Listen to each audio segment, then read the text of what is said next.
Carla. I suppose first of all I would like also to add my condolences to Savita and his family, and particularly to her husband in the aftermath of what was such a tragic case in Galway University Hospital. The country is in no doubt, but they are shocked and they are grieving since we learnt this very, very tragic news.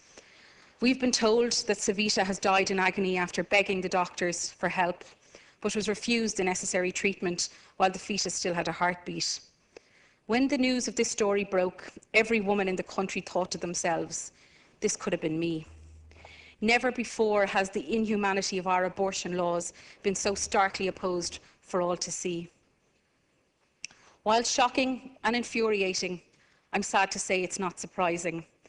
Many of us who have been advocates for women's health have always expected that our restrictive and inhumane abortion regime would someday result in the death of a woman. And although we await the outcome of the HSE investigation, we have been told that Savita asked for intervention by the hospital to terminate her pregnancy, and this treatment was allegedly denied. This ambiguity, this grey area, is avoidable. The blame for this and the circumstances in which vulnerable pregnant women find themselves, the solution lies solely in this House. Last week, I listened to the story of a woman who was told to read between the lines, to head to England when she found out that her much-wanted baby wouldn't survive and that her health was deteriorating. The heartbreaking stories of the shame, the lack of support, the coldness with which women find out that their babies may have a fatal fetal abnormality, and the way in which they are treated in our Irish health system is unacceptable in this day and age. But I'll say this. We, as legislators, have spent 20 years colluding in making already difficult circumstances unbearable. We have colluded in making this country inhumane for women. We have colluded in taking the dignity and limiting the access of safe healthcare for women in this country. Deputy MacDonald states that we no longer should prevaricate on this issue, and I would invite her and her party colleagues to examine their own inaction on the matter over the last 20 years.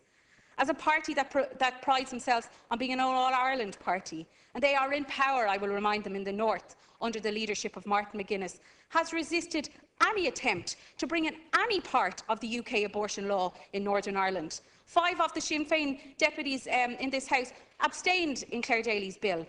The Labour Party has been the sole party and indeed has been the only one that has asked for legislation to end this inequality and this mistreatment of women's health in our election manifesto since 2002 and every subsequent one since.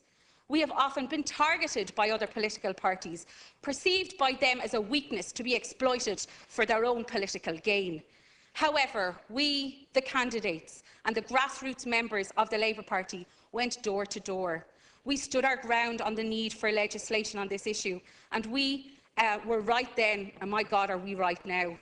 And so I welcome for the first time in this debate that has stretched in excess of 2 decades that this government has put in writing in this motion before the House tonight that a government decision will be made on this issue, and I welcome that.